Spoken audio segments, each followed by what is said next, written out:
Okay, let's jump into another one. All right, e4. d5. Can we go into a King's Indian attack against the Scandinavian? Last time I think I exchanged, and this time I want to try to see if we can just go for one. We have to be careful, because if we play knight f3, maybe they play bishop g4. Let's play d4. This doesn't feel correct.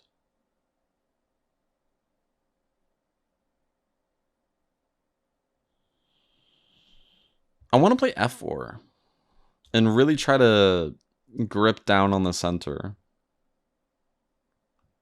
This is a little off from our repertoire, but the Scandinavian is one of those cases where it's too much direct confrontation where it makes sense to do something like this. We could have played d3, but it's a little too soon there where they can go for the queen exchange. And that's fine. We can do that, but we forfeit our castling rights, and arguably black is slightly better there. So I don't think that's the right approach. That feels incorrect. So b6, it just weakens the knight.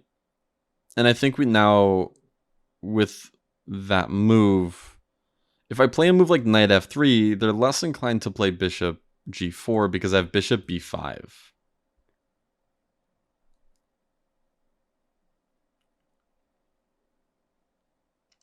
And bishop g5 looks pretty dangerous.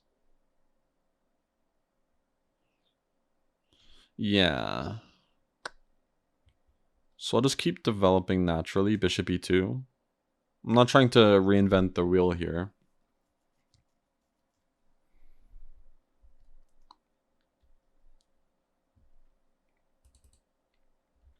So bishop to e2, e6. Okay.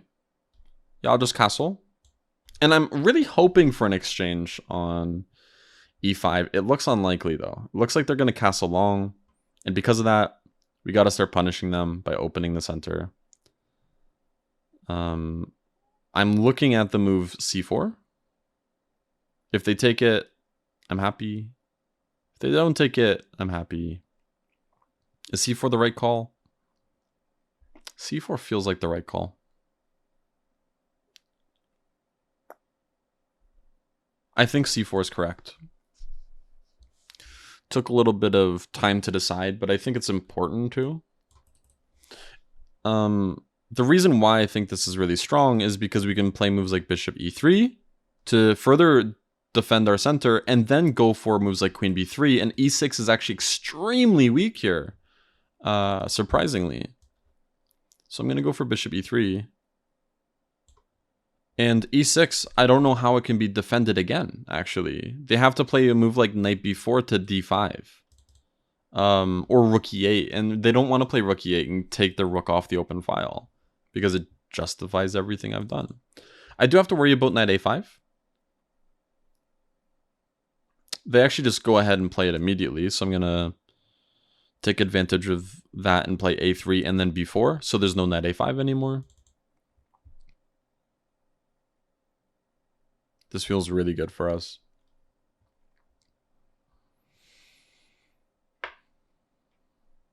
So b4 and then queen b3 is my big goal here. And if they take, I think I want to take with the f-pawn. Yeah, let's go b4, and now queen b3 is coming.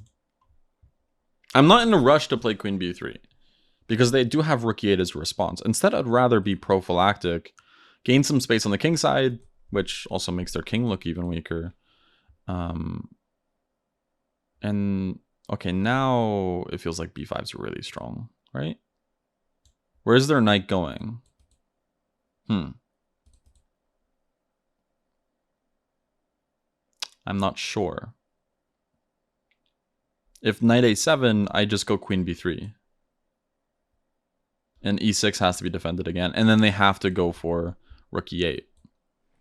And this is what I mean by going really passive.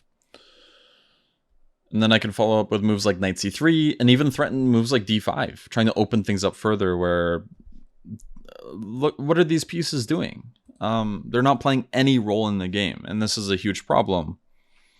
And this is why playing offbeat moves like f6 can really come back to punish you. Is you don't really want to take on f6, you just want to leave the pawn there, and well, if the knight could go to f6, then I think black's fine, but it can't. If I take on f6, I think that's still incorrect. Maybe it's not even that bad, but yeah, I can just take this piece. This is a free piece. They didn't need to sacrifice, they shouldn't have, but since they did, I just continue on. I don't even care about e6. I'm just trying to trade queens at this point, because we are up. I could have taken and then played queen b3 though, which is also really good. Probably better. But when you're up material by this much, when you're up material by a full piece, generally my favorite strategy, and I think a strategy that's really strong, is just go for exchanges of pieces, not pawns. Now I really like taking. And I really like taking here. There's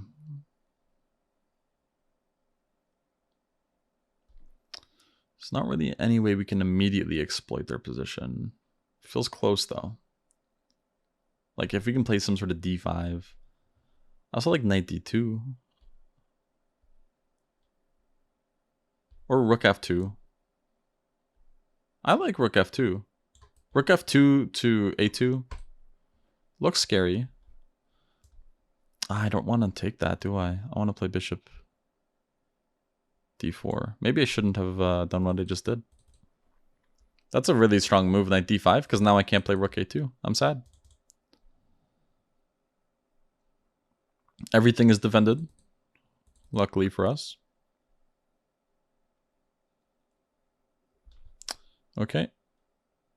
I want to keep that piece on the board. I'll play f5. If they want to play g6 to undermine my bishop, that's okay. So I can take on f6. I can also not do that. I can also play bishop f7 and then take on g6. That looks really strong. Bishop f7, rook e7, take on g6, take on g6, take on g6. It's a pawn. Yeah, just go for a pawn, right? Doesn't hurt. e5 is still very sufficiently defended. I do have to worry about taking and then some sort of d takes and bishop c5, but luckily I still have knight takes e5 as a response, so we're still cruising. At least for the moment. Okay. I can also consider playing e6. But I think taking on g6 is too tempting. And just much better.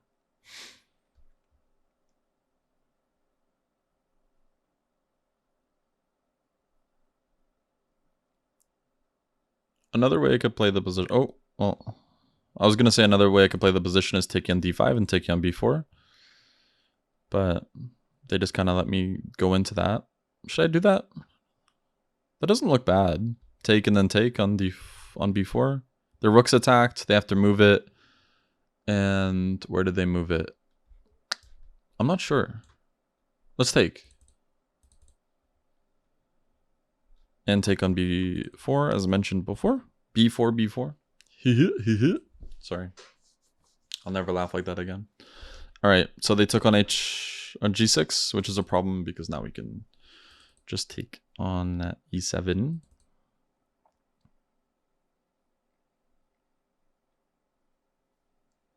If they take on e5, I'll take with the knight.